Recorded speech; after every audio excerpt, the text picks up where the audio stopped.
Well, good afternoon, ladies and gentlemen. I'm so grateful that I'm speaking after Rowan and that I was the one that gave Adam Finlay that quote. Picture a young Australian platoon commander standing in the jungle in the hills overlooking Wewak, Papua New Guinea. Imagine his enthusiasm when he is directed to train 30 soldiers from the Royal Pacific Islands Regiment. Consider his surprise to discover the natural shooting, navigation, jungle craft skills that these soldiers actually possessed, and know that there was very little in terms of military art that he could actually impart to them. And then share his conclusion after seeing the substandard pay, the poor rations, the equipment, the barracks accommodation, undermining the effectiveness of these soldiers. And after noting their lack of ability to integrate and cooperate with other services and government departments from their own nation, causing him to believe that any development of an Indigenous security force requires much more than a military-only approach. I'm very grateful and must thank the team from the Australian Centre for the Study of Armed Conflict and Society and the Defence Science Technology Group for their invitation for Headquarters Joint Operations Command to join you at this important conference. I have been fortunate as a commander to be supported on operations by both agencies and the utility of our mission enhanced by the value that they added. My first experience in the realm of Indigenous capacity building was in the jungles overlooking Wewak in Papua New Guinea, and that experience reinforced to me the importance of the military being part of a much wider joint interagency whole-of-government solution. It was an experience reinforced by deployments on successive operations in the joint interagency domain beside national and international partners. An experience that was consolidated by my time as a brigade, task force and deployable joint force operations commander.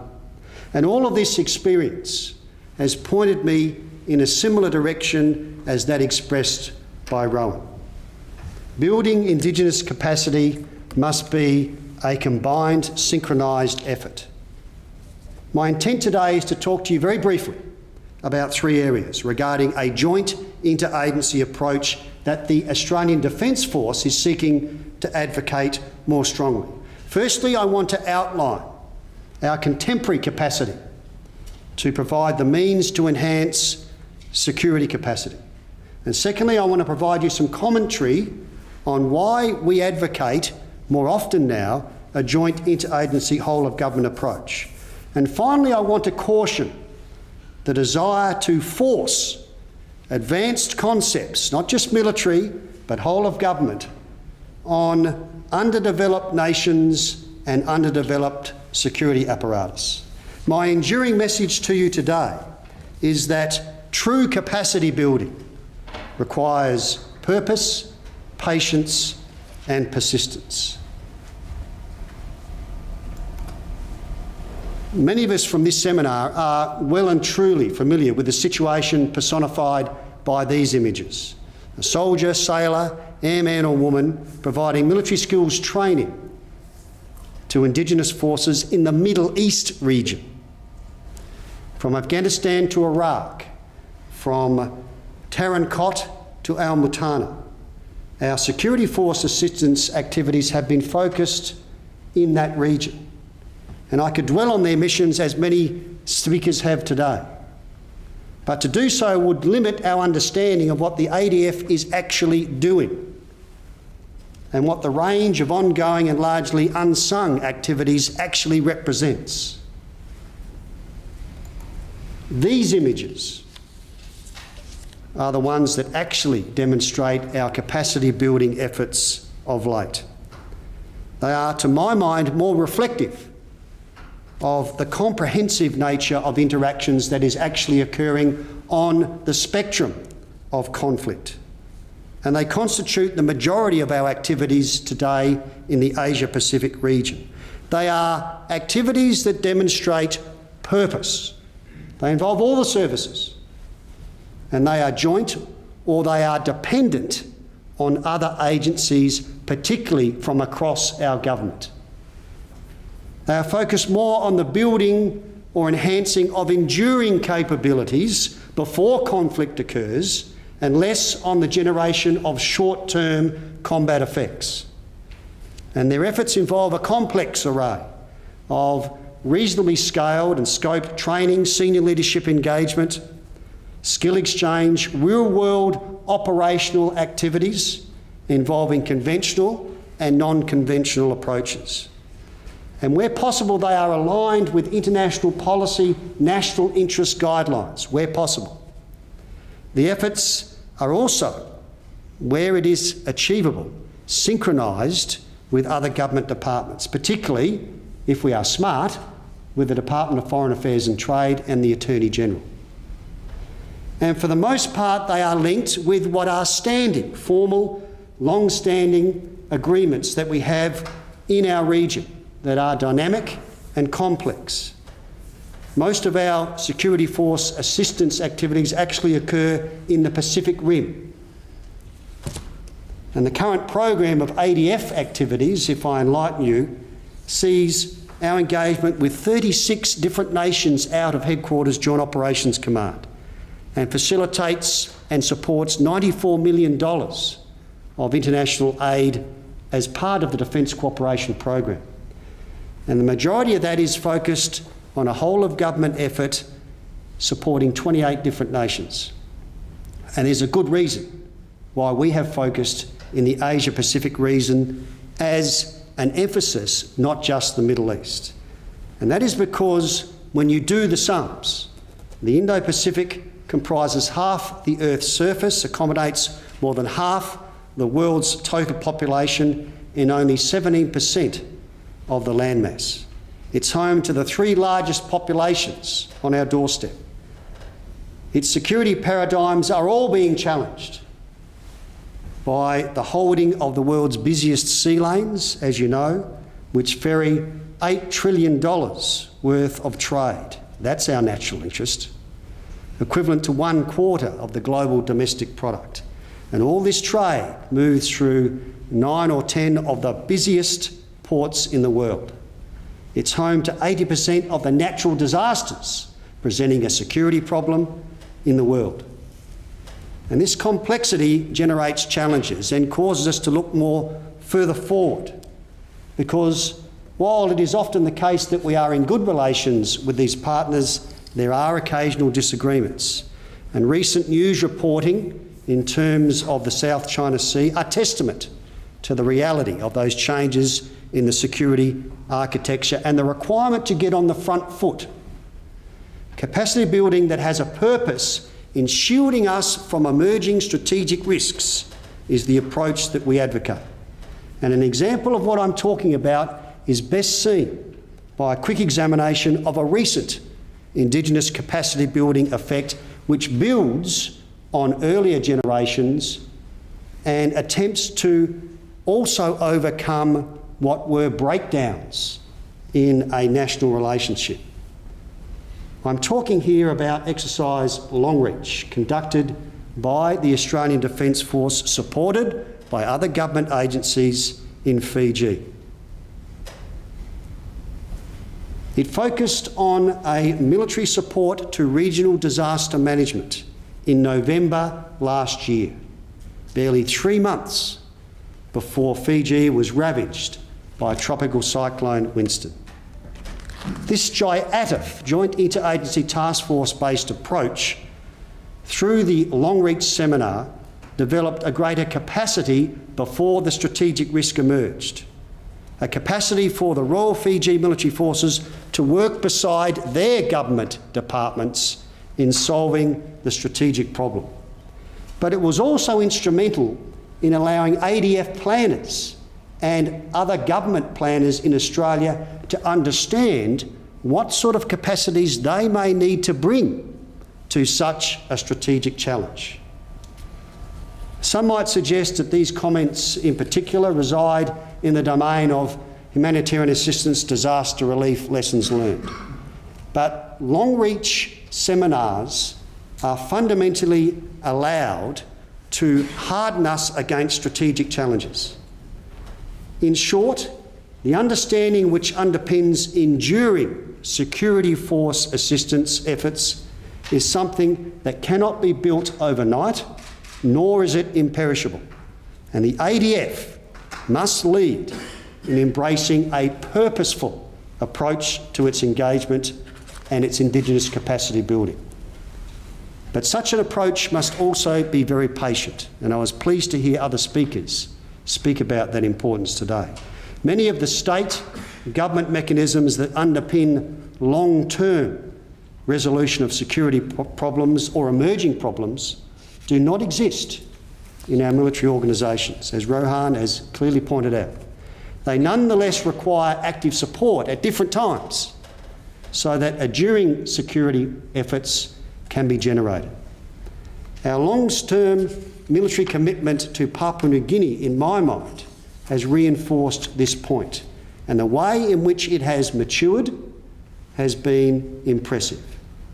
The ADF has provided substantial security capability development to the Papua New Guinea Army and Navy over time, but where it has become more mature is when it has been synchronised as part of a whole-of-government effort.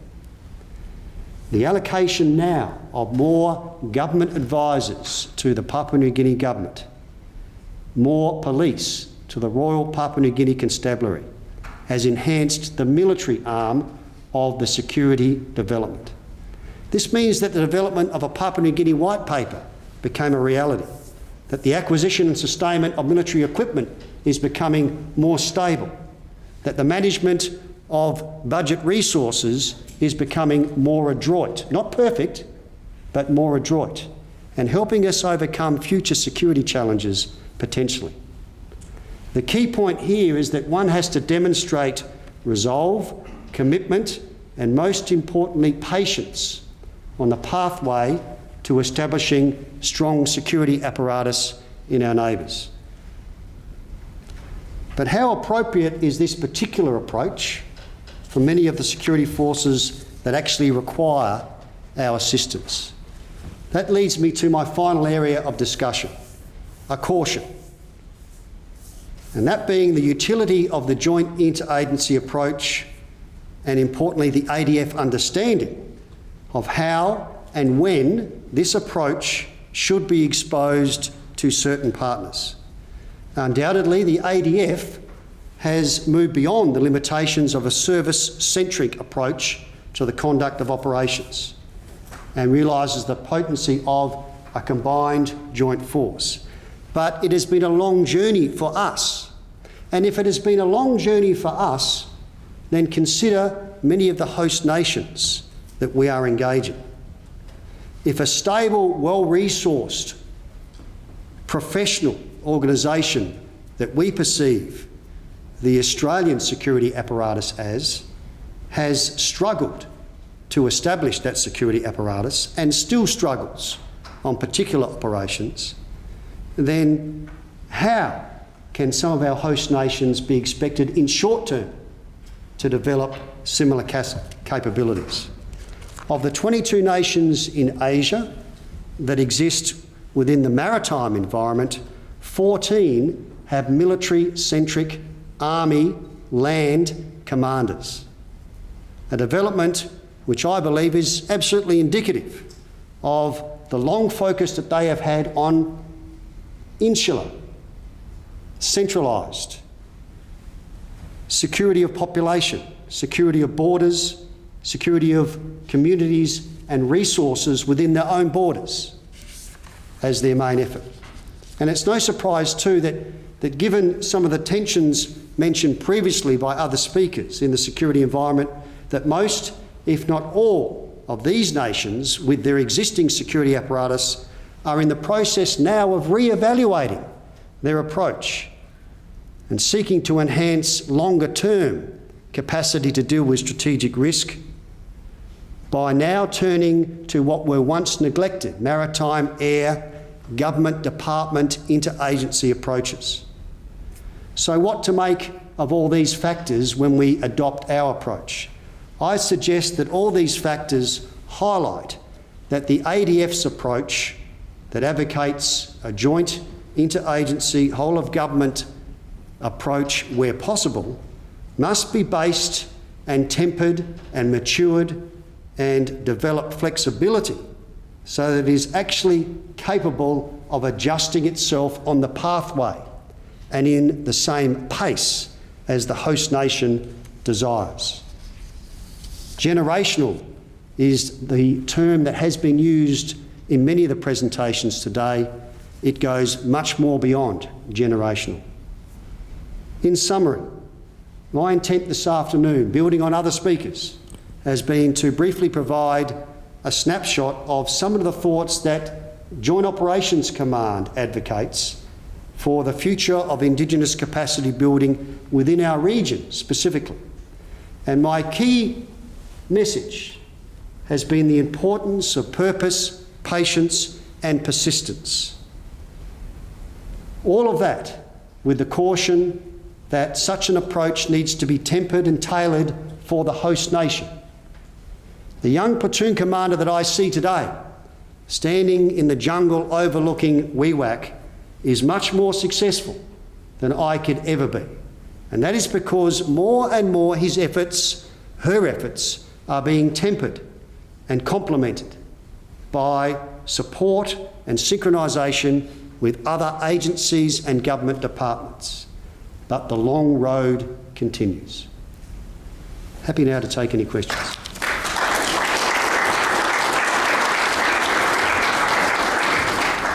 Just of those three, is purpose the most challenging for us, or am I just thinking in intellectual terms? I think Rohan captured some of this in his earlier presentation in terms of national interests and understanding within national interests where our purpose lies and sustaining that purpose over time, over generation. It's an incredible challenge for us. And anyone who has the capacity to identify very early a clear definition of the purpose is a genius in my mind. So what I think it requires is a general understanding of the purpose, focused on national interests certainly, but a flexibility that can be embedded in defining that purpose over the generation. Because we probably do, I suspect, patience and persistence a little better, do we? I think we do. Not so much in the Defence Force, because we are used to boxing problems and handing those problems off. But as we become more familiar with particularly our region, I think our capacity to be more persistent and our capacity to learn how to be patient is being enhanced. And I'm certainly heartened by the next generation of young leaders that I see emerging across the Defence Force who have learnt from their experience in the Middle East and are now trying to apply that in the Indo-Pacific area. They get patience and persistence, and in many cases they're pulling we older commanders in that direction. Thank you. Your comments and questions?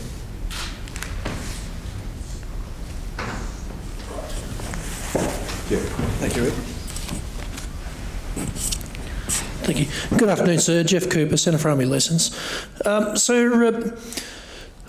We've seen a lot of engagement, obviously, on operations, and in a force generation context, we do tend to lean a lot on NATO and ABCA.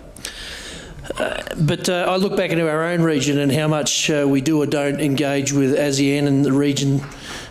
I'm just wondering what your perspectives may be on where you think we may go in increasing our engagement regionally from a force generation perspective, or just building routine capacity. So you've said we've got some of the basic characteristics there, but the familiarity, the habitual relationships, is there anything you'd suggest we could do there, not just from a joint level, but also potentially from a single service level as well?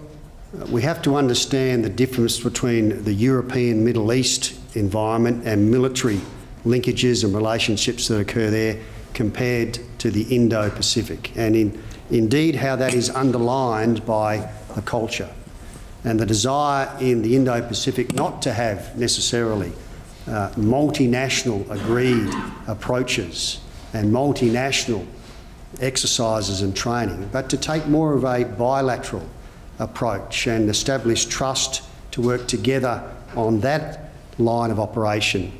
And we should continue to invest in that and be patient, in my mind, on those other nations advising us when they are ready for other nations and militaries to join in on the training event that we have proposed. Let them dictate the approach. More importantly, if we are together on a bilateral basis asked to go to a third nation, allow that third nation, the host nation, determine what particular effects need to be delivered by which nation that is contributing in the country. So it takes a much different approach compared to the Middle East.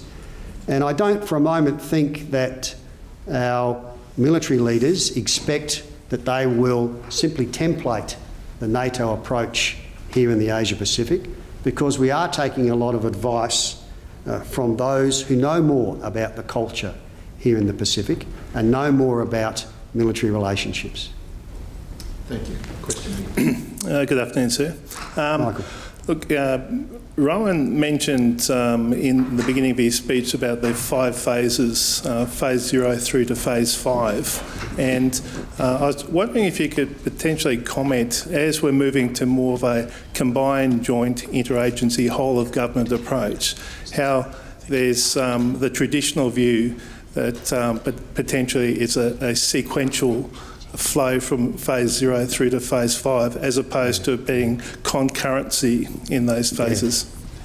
Yeah. No, I think I'm more aligned, based upon experience, the hard way, that it is not as simple as a phased approach. It never is. And that there is a lot of stepping in and out of different paradigm. And how you develop the flexibility and the resilience to deal with that, not only from a military perspective, but what I would call from a national resolve perspective, is really challenging. Setting up a narrative early in the piece with your own country about why you are conducting the sort of Indigenous capacity building that you're doing and the timing of it is really crucial, so that you can weather what are not phases but changes along the pathway. I don't think we've really cracked a narrative. Maybe that's a factor of Western democracies. But if you can establish a narrative that has what I would call credibility, and that narrative gives you what I would call the room to move across phases, then that's really important. But I, based upon hard experience, do not believe that those phases are cut and dried, that there is a great deal moving in and out of different phases. And you've got to be hardened and resilient with your joint interagency approach to weather that movement between phases. Are we doing the narrative better than we did? I think we're doing it worse, personally. Worse? Yes. Can you say something about that? Not in this audience. Right. Just note that for the footnotes. John Blackson, thank you. General, nice to see you again. You too, John. Thank you very much for your really pithy presentation. One of the things that came up in earlier discussions was the lack of a champion within the ADF for training, advising and assisting in SFA. And the services have their own bailiwicks. I'm wondering if you perceived JOC as being the repository for that champion role. And if not, where is that champion role to be performed? And in reflecting on how you go about performing that, we've had a few presentations, Keegan Ho in particular, talking about the significance of language and culture and understanding. We've kind of let that taper off over the last few years. How are we going? Have we got a good path forward for reacquainting ourselves with our neighbourhood linguistically, culturally, relationally into the future? Thank you. I do not think that Headquarters Joint Operations Command should be the sire of train, advise, assist. We should be expected to, for a specific mission, make sure that the forces that are deploying on that mission are suitably prepared, if it is a train, advise, assist mission, to conduct the mission, and give them the appropriate force preparation that we perceive is necessary for the mission. But this needs to stay within what I would call the force generation aspects of the Australian Defence Force. And it doesn't need to be a special skill. It should become what I call a foundation skill. In reality, as you've seen from some of the presenters, the Australian Defence Force has been involved in a form of capacity building, advising, assisting over many campaigns. And their culture, their national character makes them relatively good at it in general terms. But it needs to be a baseline skill on how to interact with other nations, interact with other peoples, to assist them in their journey of military training, so that we don't have to step up too hard when we're asked to do that as a line of operation on a major campaign. It's intrinsic in our foundation skills. And I don't think it's hard to make it a foundation skill. In terms of how well we are re-engaging in the Indo-Pacific area, what I'm finding is enlightening in being at Headquarters Joint Operations Command is that we are getting what I would call greater clarity at the international policy, Department of Foreign Affairs and Trade level on what our objectives are, what our priorities are. And I think we're being smarter in aligning our military activities to those priorities and deconflicting where they are not working together properly. Whether or not outside of joint operations getting greater clarity because we've got greater guidance, inside the force generation area, we're keeping up in terms of the language skills, the cultural awareness, the cultural intelligence, the exchange programs that match what will be the operational requirement. I don't think we're quite there yet. We're distracted by other operations, and we need to bring it back and know that it's going to be a patient and persistent approach in force generation as well, in order to achieve the requirements of the Joint Operation Headquarters. So a long way to go still yet in my mind. Thank you. Perhaps one last question.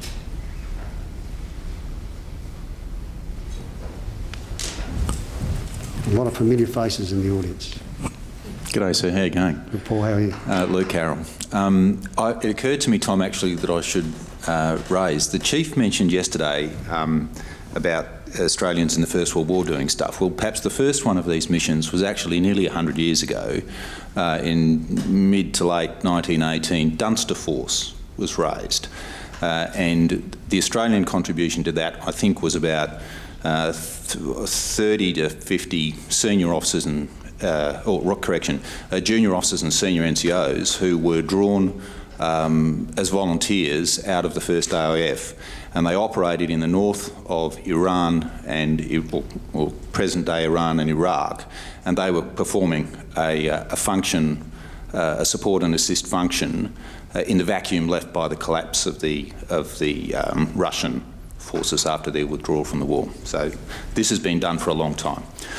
So my question is about whether, looking at those three elements of purpose, patience and persistence, it seems to me that maybe the biggest challenge for the ADF is actually in the persistence area. And the reason for that is possibly not within the ADF itself, but rather related to the more strategic level, because if we can't achieve political persistence in terms of having a clear agenda, then that's going to impact on everything that the ADF may be able to do over time. And a point in case is the political will to remain in places for long enough to actually get the job done. And anyone who thinks that they can go to Afghanistan, and places like that, and stay for 10 years or even 20 years, is is missing the point of the region. Could you comment on whether you think that we're actually prepared to stay long enough in places to really get the job done? It doesn't have to be a large military presence to sustain persistence. We can adjust the military presence and still be persistent. As the political environment changes, and as it has on several occasions within our region, we've adjusted the military scope as required. The example would be Indonesia, where that political relationship has waned. We've still maintained key leadership engagement, exchanged programs of personnel on particular national institution training areas. We have, with limited opportunities, continued what I would call low-level joint training, and that has assisted us so that when the political environment changes and we're allowed to do much more, we can up the persistence even further. So it's just re-scoping the level of persistence, in my mind, the level of footprint that the military has according to the political barometer. And that's helped us in the past. I don't think it has helped us significantly where there has been a major security challenge necessarily. It's added time, it's changed the different phases that we've been in on the pathway of addressing that security challenge, but it's enabled us to remain engaged. And as long as you're flexible and balanced enough to still remain engaged, even though the footprint might not be as strong as it was previously, then that's persistence in my mind. Thanks, Luke. Well, we've heard General Smith speak with great clarity and candour. Would you please join with me in thanking him?